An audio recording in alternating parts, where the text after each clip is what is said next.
Ar-Rahman 'allamal Qur'an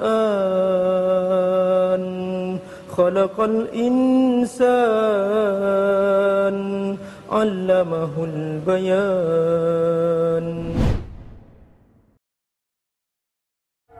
Assalamualaikum warahmatullahi wabarakatuh. Alhamdulillah, wassalatu wassalamu ala rasulillah wa ala alihi wa sahbihi wa barak. Sahabatku semua rahmatullah, kita akan melanjutkan kajian tafsir juz ke-29, dan hari ini kita akan membahas ayat ketiga. A'udzubillahi minasyaitonirrajim. Bismillahirrahmanirrahim. Alladzi khalaqa sab'a samawatin tibaqa ma tara fi khalqir rahmani min tafawut farji'il basar hal tara min futur summa rji'il basar karratain yanqalib ilaika al-basaru khasi'an wa huwa hasir. Alladzi khalaqa, yang telah menciptakan, sab'a samawat, 7 langit. Sab'a 7 samawat, langit. Jamak daripada sama, samaun, sama'ani, samawat, 7 langit. Tibaqa, berlapis-lapis. Dan Allah pastikan bahwa penciptaan langit ini tidak ada cacatnya. Ma tara fi khalqir rahman min tafawut. Ma tara, kau tidak akan melihat fi khalqir rahman, dalam ciptaan Allah yang Maha Rahman, min tafawut, yang cacat, yang kurang sempurna. Farji'il basar, silahkan kau ulangi lagi pandangan kamu. Farji' artinya kembali, al-basar artinya pandangan. Silahkan kau ulangi lagi pandanganmu melihat langit. Hal tara min futur, apakah kamu bisa menemukan cacatnya? Hal tara min futur. Summarji'il basar, kemudian kamu ulangi lagi pandangan kamu. Karratain, yang kedua kali.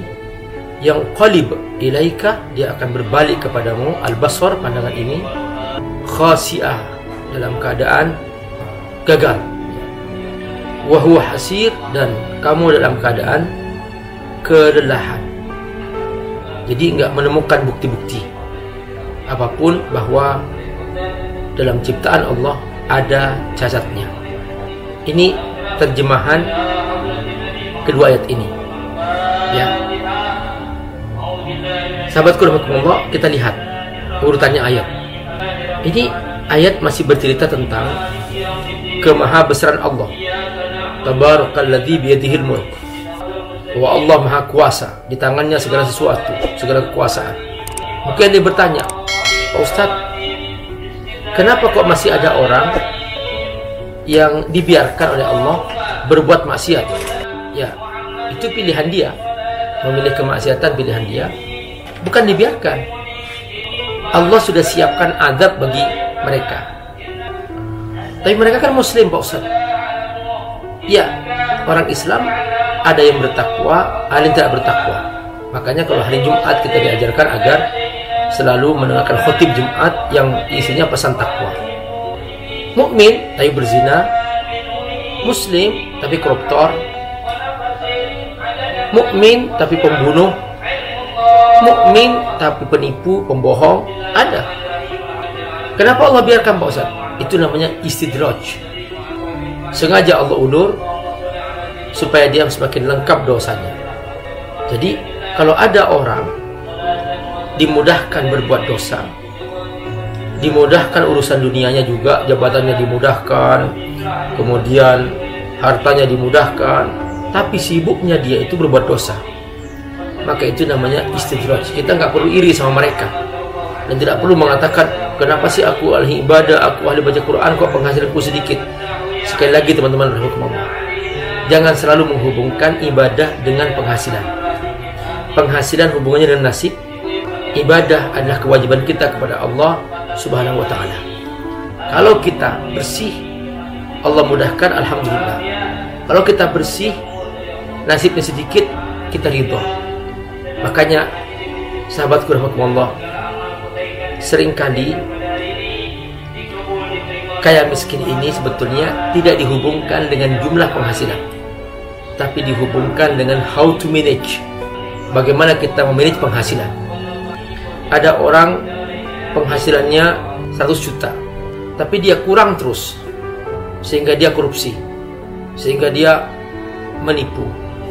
Ada orang penghasilannya 1 juta, tapi dia cukup, nggak pernah berhutang, nggak pernah korupsi, nggak pernah menipu.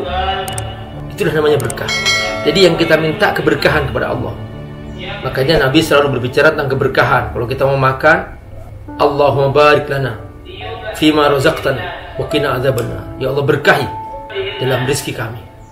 Kalau Nabi mendoakan orang menikah, barakallahu laka wa baraka alaika wa jama'a bainakuma fi khair. Semoga Allah memberkahi kamu berdua. Kalau ada orang punya anak, Nabi mendoakan barakallahu fil mauhubi laka. Semoga Allah memberkahi anak ini. Dari mana ini? Dari ayat ini. Perhatikan, tabarakalladzi biyadihil mulk. Jadi di tangan Allah segala kekuasaan, tapi yang kita minta lah tabaraka, yang membawa keberkahan dalam hidup kita. Karena banyak orang penghasilannya banyak tapi tidak berkah. Nah, syukur-syukur kalau penghasilannya banyak berkah, itu syukur. Nah, perjuangan tetap kita berjuang, berdagang tetap kita usahakan, tapi jumlah penghasilan itu nasib. Makanya kita harus ridho. Raditu billahi rabba wa bil islami dina wa Muhammadin nabiyya wa rasulah. Aku ridho kepadamu ya Allah. Aku ridho dengan Islam, aku ridho dengan Rasul, aku ridho dengan rezeki yang aku dapatkan. Orang yang ridho akan tenang. Orang yang tenang akan berkah. Dia tidak pernah mengeluh, tidak pernah merasa putus asa. Mengapa? Karena semua di tangan Allah. Biyadihil mulk. Semua terserah Allah. Wa huwa ala kulli syai'in qadir. Kita hidup di bawah pertolongan Allah. Alladzi khalaqal mauta wal hayata. Kita hidup di bawah langit Allah. Alladzi khalaqa sab'a samawatin tibaqa. Nah, ini bukti kekuasaan Allah. Allah sebutkan satu persatu sudah. Dan semua yang Allah sebutkan adalah hal-hal yang tidak mungkin satu makhluk pun, termasuk manusia, bisa mengerjakannya. Nggak mungkin. Penciptaan hidup dan mati hanya Allah, nggak bisa manusia bisa menghidupkan dan mematikan. Mematikan, dia membunuh namanya, itu lain lagi. Maksudnya khalaqal maut artinya dia membuat dia mati tanpa dilukai. Hanya Allah yang bisa. Terus penciptaan langit juga nggak ada manusia yang bisa. Nggak mungkin manusia bisa membuat langit. Alladzi khalaqa sab'a samawati tibaqa. Mungkin manusia hanya bisa membuat langit-langit rumah, atap rumah itu bisa. Tapi kalau langit alam semesta, nggak mungkin manusia bisa. Berapa lapis? 7 lapis. Sab'a samawati tibaqa. Jaraknya seperti apa? Jarak dari langit ke langit sama dengan seperti jarak dari langit ke bumi, sama. Tak terhingga. Masya Allah, luasnya alam semesta. Betapa kecilnya manusia. Manusia hanya berada di satu planet bumi, dan di angkasa raya terdapat bermiliar-miliar bintang. Tak terhingga luasnya langit dan bumi. Tak terhingga luasnya alam semesta. Kita sangat kecil. Nah, ini sahabatku rahimakumullah, kalau Allah yang menggambarkan alladzi khalaqa sab'a samawatin tibaqa, dialah Allah yang menciptakan 7 lapis langit. Apa tujuannya? Pertama, supaya kita manusia menyadari bahwa kita maha kecil, Allah maha besar. Makanya kita diajarkan dalam sholat selalu Allahu Akbar, supaya tertanam dalam diri kita bahwa Allah maha besar, makhluk kecil. Jangan terlena dengan dunia.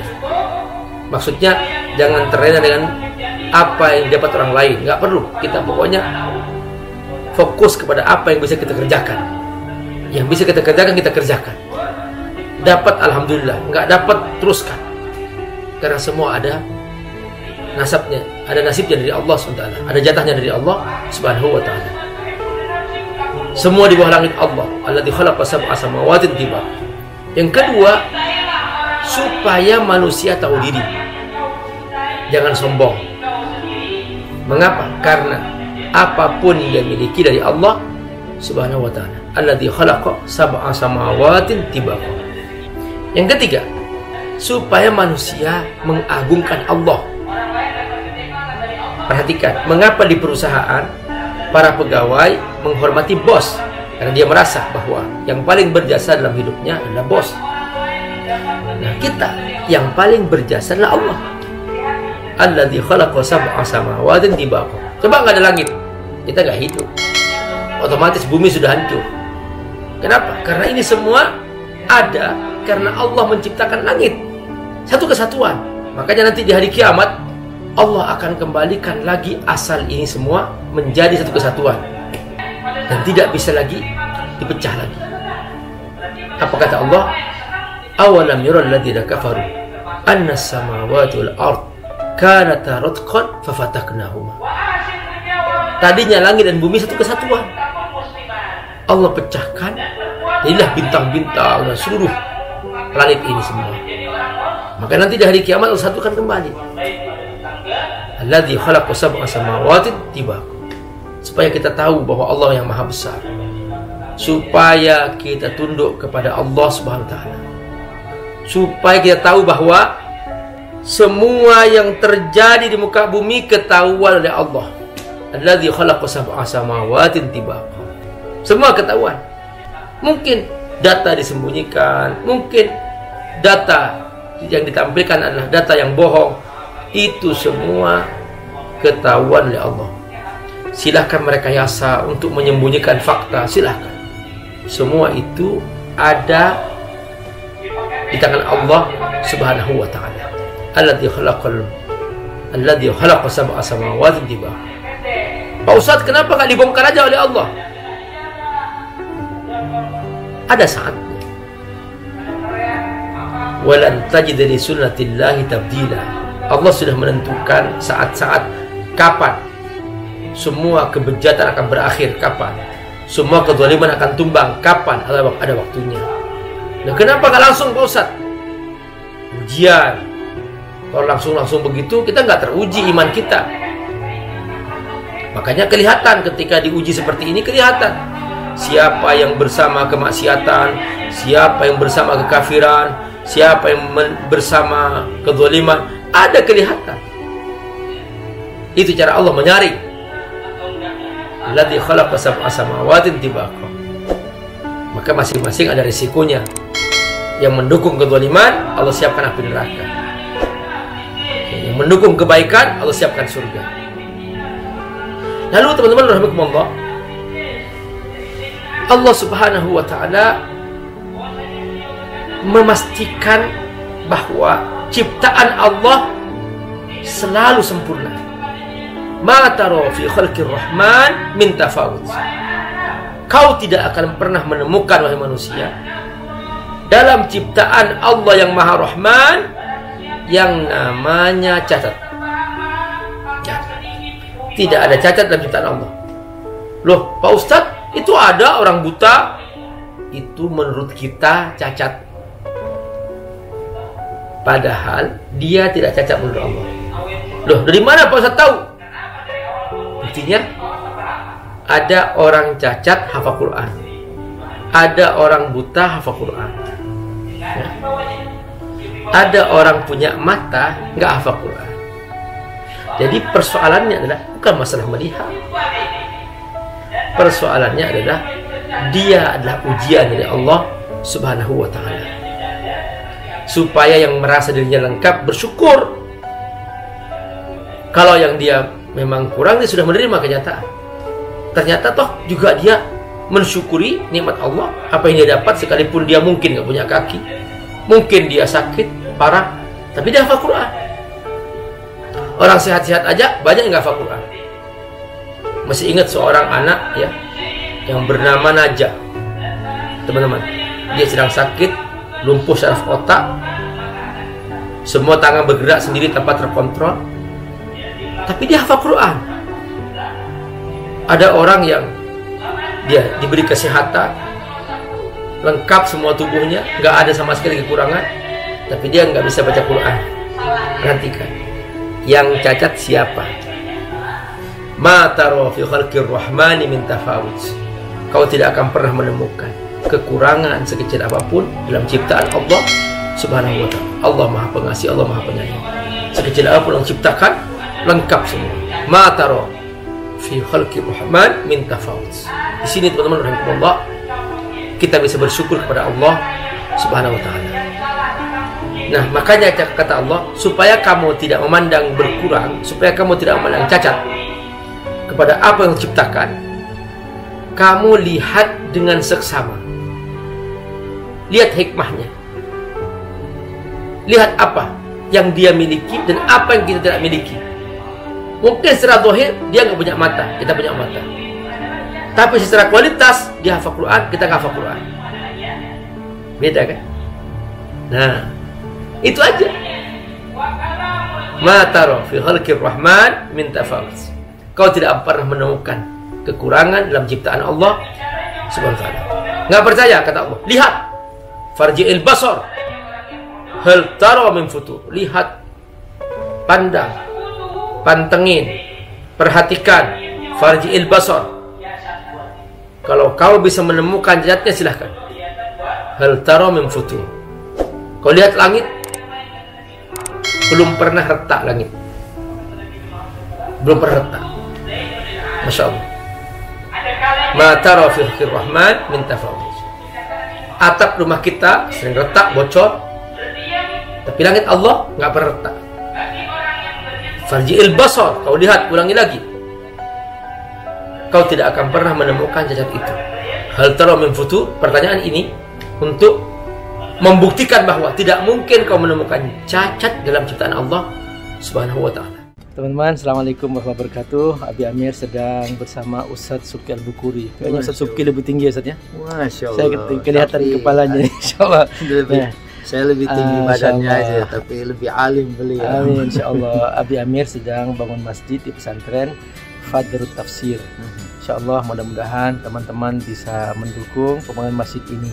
Mereka rata-rata semuanya santri duafa dan mereka gratis di pondok. Silahkan teman-teman. Ya, silahkan teman-teman, mari kita bersama bangun masjidnya aja kita sudah mendapatkan istana di surganya Allah Subhanahu wa Ta'ala. Apalagi di sana ada orang-orang yang juga belajar Al-Quran, mereka adalah ahlullah wa khasatuh. Maka kalaupun kita belum menjadi penghafal Quran, paling tidak kita ikut melahirkan orang-orang yang akan menjadi cahaya bagi Indonesia. Amin. Yuk sama-sama. Insyaallah, terima kasih Subki. Wujudkan cita-cita mulia beliau untuk menyampaikan ilmunya kepada seluruh masyarakat Indonesia. Amin, insyaallah. Terima kasih semua teman-teman Subki atas dukungannya. Jazakallahu khair. Oke, assalamualaikum warahmatullahi wabarakatuh.